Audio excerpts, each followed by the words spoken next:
Nah, Bapak Ibu yang dikasih Tuhan, pagi ini saya ingin sharing tentang satu topik yang saya berjudul perspektif, Bapak Ibu sekalian. Ada satu peristiwa atau kejadian menarik di dalam Alkitab yang dicatat di dalam Alkitab yang menarik perhatian saya, Bapak Ibu, tentang satu peristiwa di mana ada seorang ahli Taurat yang sedang mencoba untuk menanyakan dan mencobai Tuhan Yesus.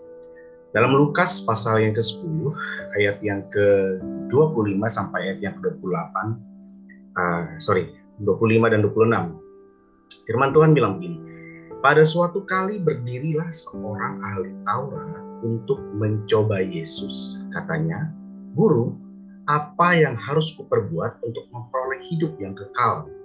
Jawab Yesus kepadanya, apa yang tertulis dalam hukum Taurat? Apa yang kau baca di sana? Nah, saudaraku yang dikasihi Tuhan, dalam kisah ini Yesus menjawab seorang ahli Taurat yang mencoba untuk menguji Yesus dengan bertanya apa yang harus diperbuat untuk memperoleh hidup yang kekal. Dan Yesus nanya balik sama ahli Tauratnya, apa yang tertulis dalam hukum Taurat? Lalu bagaimana, apa yang kau baca di sana? Nah, Bapak Ibu yang dikasih Tuhan, terjemahan bahasa Indonesia bilang apa yang kau baca di sana. Namun dalam terjemahan bahasa Inggris, dalam NIV atau King James Version, ada satu kalimat yang lebih spesifik, Bapak Ibu, dengan apa yang dikatakan Tuhan Yesus. Tuhan Yesus bertanya, how do you read it? Bagaimana kamu membacanya? Nah, kenapa Yesus bertanya kepada ahli Taurat itu, bagaimana kamu membacanya? Karena Yesus mengerti bahwa tidak semua orang itu membaca hukum Taurat atau membaca Alkitab dari sudut pandang yang sama, dari perspektif yang sama, atau bahkan dari perspektif yang benar. Karena pengertian seseorang itu tergantung dari perspektifnya. Tindakan seseorang atau pola pikir seseorang, mindset seseorang tergantung dari cara pandangnya, dari perspektifnya.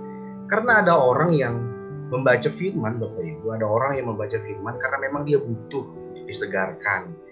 Ada orang yang membaca firman karena dia memang perlu untuk diubah, dikoreksi, dievaluasi oleh firman tersebut. Namun ada orang yang membaca firman dan menggunakannya untuk menghakimi orang lain, untuk mencobai orang lain, atau bahkan menjadikannya sebagai alat pembenaran dari tindakan-tindakannya. Nah, di sini Yesus mengerti betul sudut pandang dari ahli Taurat ini. Makanya dia bertanya, how do you read it? Bagaimana kamu membacanya? Nah, Bapak Ibu yang dikasih Tuhan, saya percaya bahwa penting bagi kita untuk melihat segala sesuatu yang terjadi dalam hidup kita atau segala tindakan kita itu dari sudut pandang atau perspektif yang benar. Karena perspektif yang benar itu akan menghasilkan pengertian yang benar dan akan menghasilkan tindakan-tindakan yang benar. Setuju, katakan amin, saudara. Nah, berbicara tentang perspektif, saya ingin kasih contoh ya. Beberapa waktu yang lalu saya ngajak anak saya, Nayara, yang masih balita umur 3 tahun itu untuk vaksin. Karena bulan Agustus ini ada bulan vaksin wajib campak rubella gitu ya. Saya ajak anak saya, yuk kita ke taman Posyandu yang ada di komplek perumahan, kita mau main. Dia nggak tahu kalau saya bawa dia untuk suntik. Nah, ketika tiba saatnya antrian anak saya untuk suntik, dia ngamuk, dia nangis, dia berontak, dia nggak mau. Papi jangan suntik Naya, gitu. Jangan suntik Nay, papi nggak mau, please, sakit gitu. Ya bagaimanapun juga tetap harus suntik, Bapak Ibu. Jadi saya pegang tangannya, saya dibantu beberapa bidan, dibantu beberapa suster, saya pegang, dia ngamuk, papi please. Sambil dia disuntik, dia sambil teriak, papi please jangan. Nah, Bapak Ibu yang dikasih Tuhan, di mata anak saya, mungkin saya ini adalah ayah yang jahat. Kenapa? Karena saya membiarkan dia untuk disuntik oleh dokter, disuntik oleh bidan. Di mata dia, kok bapak saya yang setiap hari bilang, Nay, I love you, papi sayang sama Nay, papi cinta sama Nay, gitu. Tapi kok sekarang malah mengizinkan saya untuk disuntik, saya nangis. Gitu. Bahkan ketika saya selesai disuntik, papa saya malah bilang, terima kasih ya buat dokter, kok papa bisa begitu jahat gitu. Mungkin itu di pandangan anak saya. Tapi dari perspektif saya Bapak Ibu, dari sudut pandang saya tahu bahwa apa yang saya lakukan itu adalah yang terbaik buat Nayara. Amin Bapak Ibu. Saya tidak membayangkan kalau saya tidak bawa dia untuk divaksin, untuk imunisasi, pasti dia tidak akan tumbuh dengan maksimal. Dia pasti akan gampang untuk terkena serangan penyakit, dia pasti akan gampang untuk dihinggapi dengan berbagai gangguan-gangguan kesehatan. Justru apa yang saya lakukan mungkin di mata dia jahat, itu adalah sesuatu yang baik untuk dia di masa-masa yang akan datang. Perspektif dari dua arah yang berbeda pasti tidak akan ketemu Bapak Ibu. Saya kasih contoh yang kedua lagi Bapak Ibu. Ada dua orang sahabat yang tinggal atau rumahnya saling berdekatan gitu ya. Dan mereka ini berkantor di satu gedung yang sama, di satu gedung yang sama tapi kantor yang berbeda. Teman yang satu kantornya di lantai 15 dan yang satu temannya kantornya di lantai bawah, di lobi gitu. Nah, satu ketika pada saat sudah mau jam pulang, teman yang di lantai 15 telepon WA kepada temannya yang di lantai 1, yuk kita pulang yuk gitu. Udah sore kita jalan bareng seperti biasa. Nah, temannya yang di lantai bawah bilang begini, nanti aja pulangnya, soalnya di depan kantor kita lagi ada kecelakaan, macet banget gitu ya, mending lu turun, kita ngopi-ngopi dulu. Lalu temannya yang di lantai 15 bilang begini, justru gua mau ngajak lu pulang sekarang karena gua tahu arah ke rumah kita itu kosong. Memang di depan kantor kita lagi padat, tetapi jalan ke arah rumah kita itu kosong. Kalau kita pulang sekarang, kita pasti nggak akan telat. Nah, Bapak Ibu yang dikasih Tuhan, dari dua sudut pandang yang berbeda itu menghasilkan perspektif, menghasilkan cara pandang, menghasilkan pengertian yang berbeda. Bapak Ibu yang dikasih Tuhan, makanya penting bagi kita untuk melihat segala sesuatu yang terjadi dalam hidup kita dari sudut pandang yang benar. Terutama saat kita memaknai kehidupan kekristenan kita. Dalam Yesaya pasal yang ke-55 ayat yang ke-8 sampai ayat yang ke-9 firman Tuhan bilang begini Bapak Ibu. Sebab rancanganku bukanlah rancanganmu dan jalanku bukanlah jalanmu. Jalanmu bukanlah jalanku, demikianlah firman Tuhan. Seperti tingginya langit dari bumi, demikianlah tingginya jalanku dari jalanmu dan rancanganku dari rancanganmu. Nah, Bapak Ibu yang dikasihi Tuhan, seringkali kita sebagai orang Kristen sering bertanya kepada Tuhan. Kita sering protes, bahkan tidak jarang kita marah dan mempertanyakan akan keberadaan Tuhan. Kenapa saya mengalami A? Kenapa saya mengalami B? Kenapa Tuhan izinkan terjadi begini?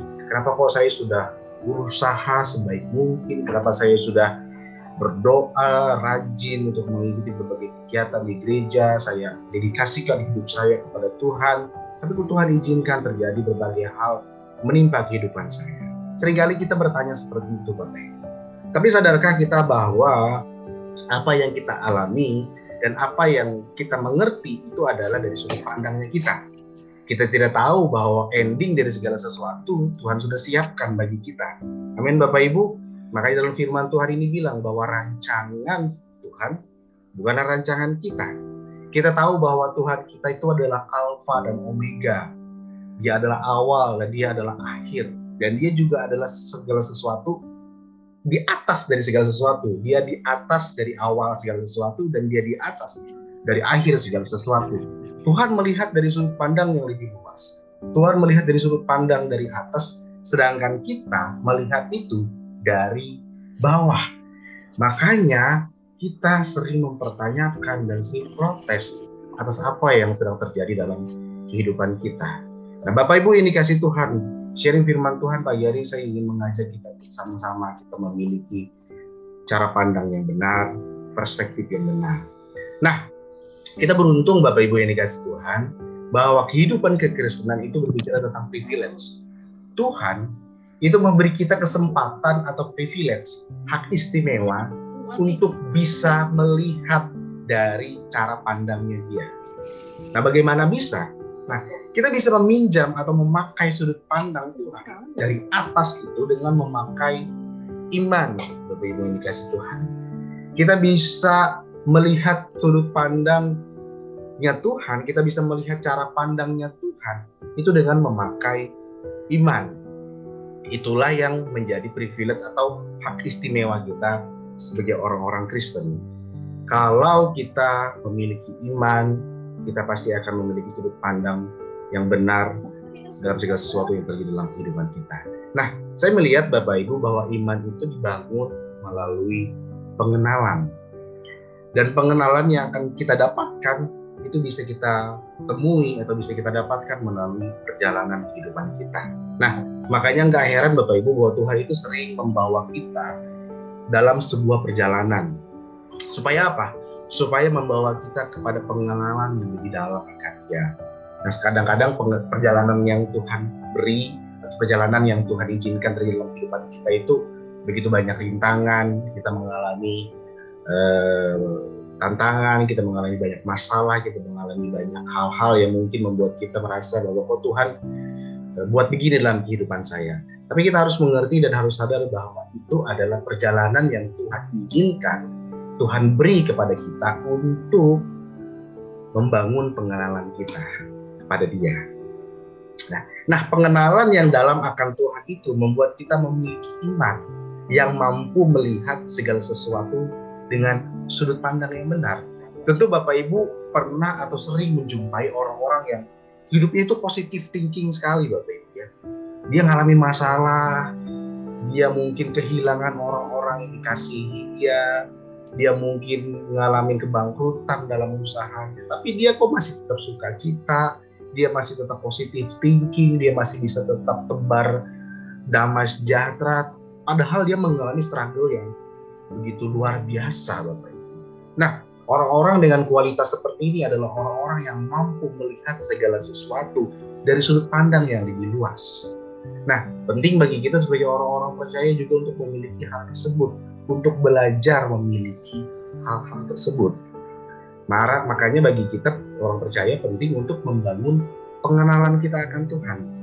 Pengenalan kita akan Tuhan itu yang akan membuat kita mampu mengerti isi hatinya Tuhan. Ya kan, peribahasa dunia juga bilang tidak kenal tidak sayang. Tidak kenal kamu nggak akan ngerti saya. Nah, kita nggak akan bisa mengerti tentang jalan-jalannya Tuhan.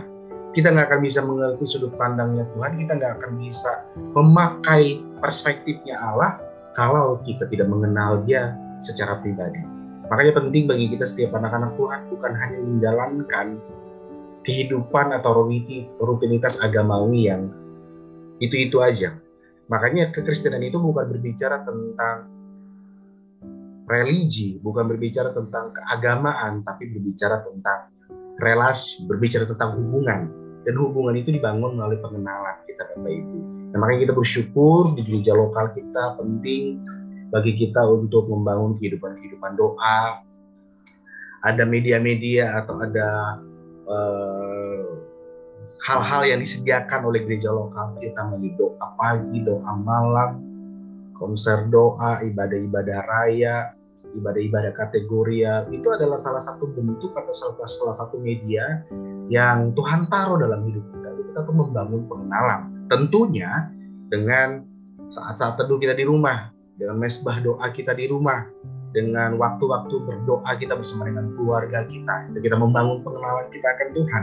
Supaya ketika masalah terjadi dalam kehidupan kita, ketika rintangan terjadi kepada kita nggak protes, kita nggak menyalahkan keadaan, kita nggak menyalahkan Tuhan, kita nggak menyalahkan orang-orang di sekitar kita nggak lari dari komunitas, kita nggak lari dari gereja. Bapak Ibu yang dikasih Tuhan, saya baru-baru ini ada pengalaman yang cukup lucu dan cukup membuat saya miris Bapak Ibu yang dikasih Tuhan. Ya, ada satu kerabat kita yang ikut kontes pemilihan kepala desa Bapak Ibu ya.